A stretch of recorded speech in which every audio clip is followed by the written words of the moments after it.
We're going to see Eneco's selfie in his Instagram account, and Twitter account. Follow Eneconor if you want to see yourself in that selfie we just took a while ago. And now you can't say you don't know anything about blockchain after having these 5 cracks here on stage today. You know everything there is to know. All right, so while they change the stage, I want to ask you a question now that I see this is a very clever audience today. Don't run away. As soon as I say I'm going to ask a question, people start running away. Okay, I'll ask the ladies, which usually are, have all the answers. She said, don't look at me. All the ladies don't look at me. An easy one. Okay, how many startups do you think there are in the world? Startups in general, not only tech startups, but startups in the world. Think about the amount of millions of people we are. Come on, a guess? Anybody? How many? 1 million. Billion. Huh? No. Another guess? Well, according to Forbes, 300 million startups in the world. And of those, how many do you think can actually scale up? Because this is what we're going to talk about. How many? 500,000. ¿Alguien da más? No, I'm just kidding. I actually don't know the answer to that question, but very few. Very, very few they do it. So why? What is the problem? And specifically, when we are in Europe, when we talk about European companies in general, not only startups, we're not very good at scaling. Apparently, from the top 10 companies in Europe, only 3 are European, in the world, largest companies in the world, and on the top 50, just 11. Although, our next panelists, they said these figures are a bit messed up. Don't worry, because they're going to tell us the secrets of how to scale up from Europe as a company. And let me introduce them to you. They are the partner at Hacks, investors in hardware startups, and the Delivery Hero founder, which, as you know, is the largest IPO in Germany. So please, let's welcome Benjamin Hoff and Lukasz Gadowski. Welcome. Benjamin. Merci. Lukasz. Thank you. I said it. Thanks a lot. Excellent. Thank you.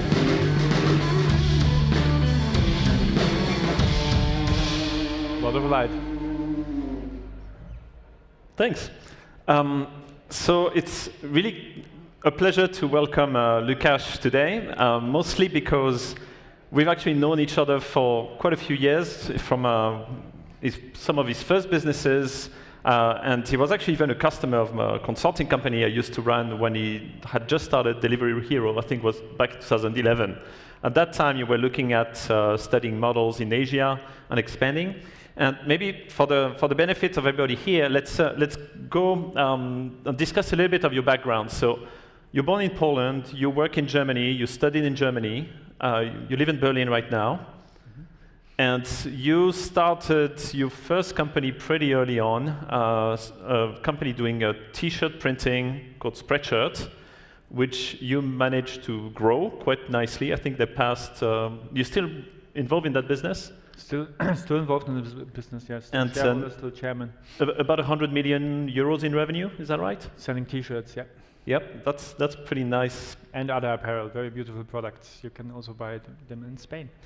And oh, that's nice. You can buy it in Spain. Perfect for startups, high quality, small quantities. So. And you were one of the first investor in the German Facebook, which got acquired for almost $100 million. Yes, correct. So I've been angel investor / co-founder in that. Mm-hmm. And after less than a year, it got acquired. Unfortunately, not by Facebook. This was one of the big mistakes that we did, not to sell to Facebook. Were they interested in buying? They've been, yeah. We would have received Facebook shares, but back then it was this was 2006. It wasn't clear that Facebook is going to become what it is today. Because Facebook didn't actually acquire many local versions, I think, anywhere, right? No, I don't think. So that would have been kind of very unique deal. Interesting. So hindsight is 100%. Yeah. Right? So we grew faster in Germany than Facebook in the US back then. So that gave you kind of the initial funding to start your own fund and company building studio in Germany called Team Europe. and you teamed up with a few partners, and you started to build companies. So one of them was Delivery Hero. Can you tell us a bit how that came about? Why did you decide to work on that particular project? So it's interesting. Yeah, basically we wanted to launch successful companies of a certain scale. And usually when you're an entrepreneur, you look at something that is like completely new. So sometimes you look for like too much innovation. You try to be like too innovative, let's say. Yep. And often it's only the small things. And also like when we had the introduction here, building companies of scale from Europe, what's the biggest factor in building a company of scale? I would say it's the business model. Okay. If you have a strong business model, this is also my personal experience, or goes back to the Facebook experience, and the spreadshirt experience with the T-shirts. To sell custom printed T-shirts online is a very challenging business model. Yeah, and it is a big market. It's very attractive, but like compared to online food delivery, yeah, how many T-shirts you buy a day? How often do you eat food a day? Yeah. Or like on a social network, how often you communicate with your friends a day? Like, so the business model really. So the repeat business with T-shirts isn't great, and at the time you were working on social networks, the business model wasn't that clear, I guess, compared to repeat transactions of deliveries and the fact that you don't need to handle inventory, for instance. Yeah, but the message is like that the business model is the most important factor when it comes whether you can scale or not. You can execute totally flawlessly if your business model is not doesn't enable you to grow that fast. It's going to be really challenging. Versus when you have a better business model, it's more forgiving. You can make more mistakes and then it scales. So the delivery business, the business model is more sound, but at that time, was there any company that already had reached the scale that you felt was possible somewhere else, maybe in the US? Yeah, and so the interesting thing has been that there have been like many businesses doing like takeout food delivery marketplaces already, but they've not been very innovative. And although they enabled the order of food online, they, for example, didn't integrate online payment. Yeah, you had to pay at the door. And although so they had part of the service, yeah. Right? So although there has been like a large incumbent already, for example in Germany, we could as a startup start and overtake them and be successful. Although this was a company back then that had millions of EBIT, not only revenue, they've been very profitable, millions of EBIT a year, but this made them also like complacent, so we could like enter as a basically as a startup. Yeah. So you had a feeling that even though the market had already some established players, they were not covering the entire service range, the user experience, and that you could execute better. Correct. They've been not as aggressive, not as innovative, and this was like a different, yeah. And so very often there's some successes that happen in the US first and then give birth to some local adaptations. Was that the case for the delivery business? I wouldn't say so, no. Like this like came up like simultaneously in most of the markets. Okay, so what you mentioned about business model is kind of interesting because so I've been based in Asia for a long time, particularly in China, and one gentleman, I don't know if you had the chance to meet him, named Wang Xing, was the founder of a local Facebook that he actually had to sell for the exact same problem you mentioned, was lack of business model. And then later he decided to do a local Groupon, and at that time there were like 5,000 Groupons in China, but he over-executed everybody, but due to competition, the business model, which was to take quite a large share of each transaction, was gradually getting into the single digit.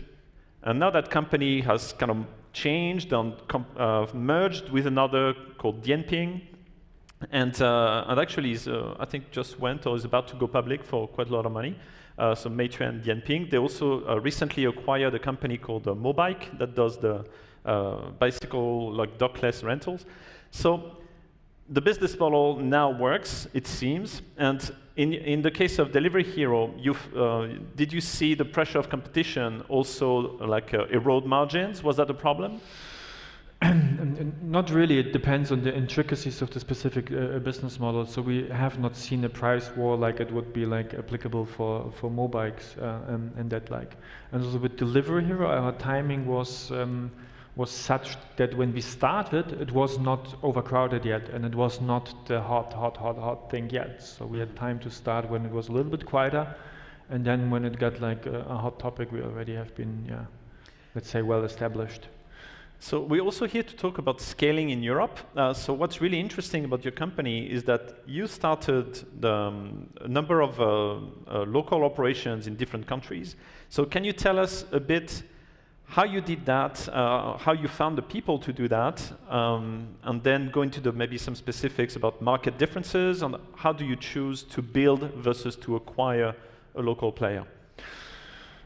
Yeah, so maybe a little bit context here. So we in delivery here, we launched in Germany first with Lieferheld, and then after this was successful, well on track, like 6 to 9 months later, we decided to also start an international version in parallel, with a new team to not distract like the German team, and then later on merged them together and continued either like starting new countries or like partnering with local entrepreneurs and integrating them, more or less integrating them into not integrating them really, but like taking them into the Delivery Hero family, so to say. So it was like a buy and build, and it's Latin America, Middle East, and some parts of Asia. How did you select the markets to go into? At the How do you prioritize? Yeah. So at the beginning, like just market size, market size, and where we had like a good access to, and then later we had to pick our battles and where we could like partner with strong local entrepreneurs. So based on that, So it was a bit of a mix of market potential and people fit. Yeah, we also tried a few markets where we've not been successful for various reasons. So. For example, China, one of them. China's a tough one. Against Meituan and Yanping, they did like very, very strong price competition, a lot of subsidies. So lots of casualties. It's very difficult to outcompete and out-execute a local entrepreneur in China. Can you tell us a bit what you discovered about the challenges of scaling that business? Because I guess for you, it was the first time scaling a business internationally at that scale. And what were the kind of the pitfalls that you noticed along the way? I mean, it's always like raising capital, growing your organization, and then also like the tough decisions are like picking your battles, and like where to focus, where to continue. Like those would be like. The point on capital is a really good one, because in US and in China, there's some investors that deploy lots of capital to either consolidate the position of a leader or to even turn a second or third player into a leader. How about capital access in Europe? So you had already quite good, I'd say you were kind of bankable as an entrepreneur. You had built scaling a business at scale, you had invested and sold also a good company. How did that affect your ability to attract capital, and what did you feel were the limits in Europe? Yeah, so like obviously both the US and China would be like more advanced in terms of like the capital markets, but in Europe is like in that sense behind, but like compared to other places of the world, we're in a pretty good shape, both in terms of like access to capital, but also like talent and skills to grow businesses and to scale businesses. And also to grow and scale business internationally, because when you look at the US, they have a very large domestic market. Yep. So they also have sometimes less pressure to go international. That's right. And if you go to China, it's like, first of all, they have a huge domestic market. Second of all, culturally, it's tougher for them like to go abroad. And like same like in terms of culture, but also in terms of like what is the ecosystem, the existing connections they have. I think just very recently China starts to play in other Western markets, right? So like, and in that sense, we in Europe are uniquely positioned to scale businesses within Europe, but also across the rest of the world. Yeah. So like, for example, Latin America, Middle East, and like some parts of Southeast Asia, as mentioned before. Yeah. And it's and in our case, it's not only the capital, but also like providing like other like be it like services. Or providing know-how how to like scale and operate those markets. So basically like an aggregator to like team up rest of the world to be able to compete with, not only compete, to really win globally against against the US against and the other big China, players. yeah? So Europe alone is a smaller market, but like as the rest of the world, it's a very compelling play. Yeah?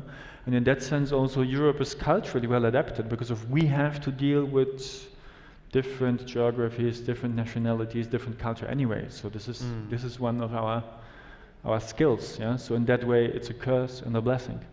And when you think about like building a very large business out of Europe, you have to go global, sort of.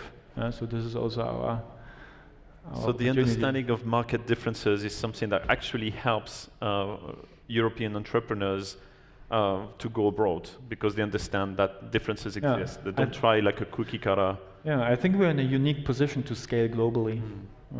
Interesting. So actually, I was also curious about your choice of going public.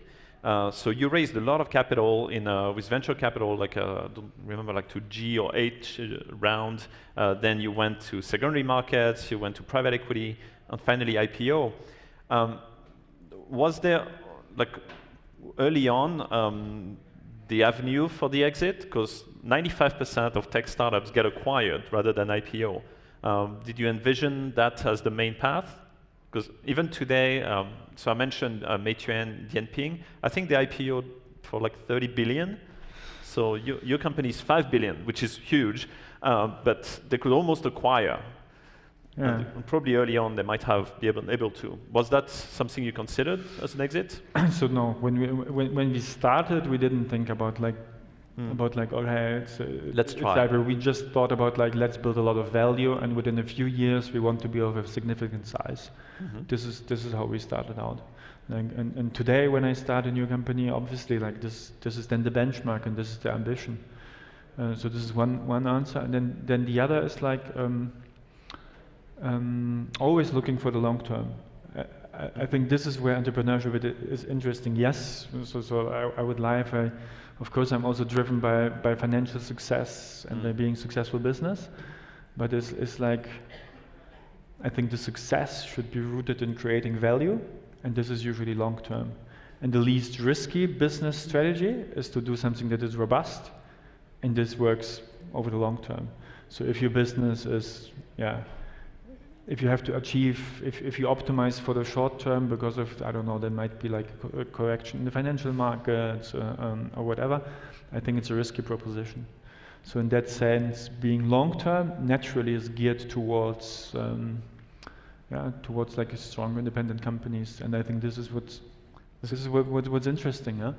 It's good probably to remind everybody that actually when you IPO, it's an exit for private investors, but not for founders, because you keep operating the company.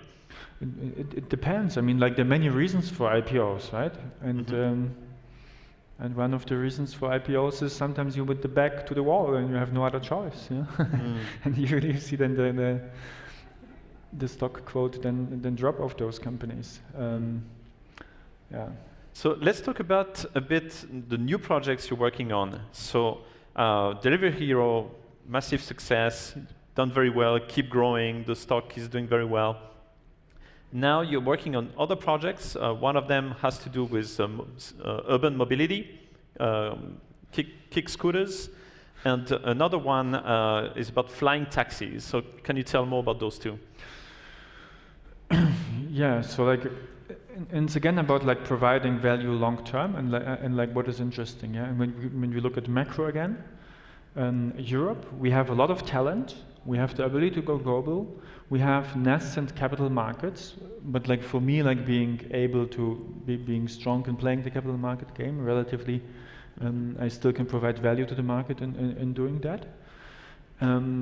So after Delivery Hero and after having done like social networking, e-commerce, marketplaces, advertising technology, I wanted to go back to do things that are like more technically, because we have like a lot of engineers, we have a lot of educated workforce people, and to enable them to be successful as entrepreneurs and to grow grow large, sustainable, independent companies.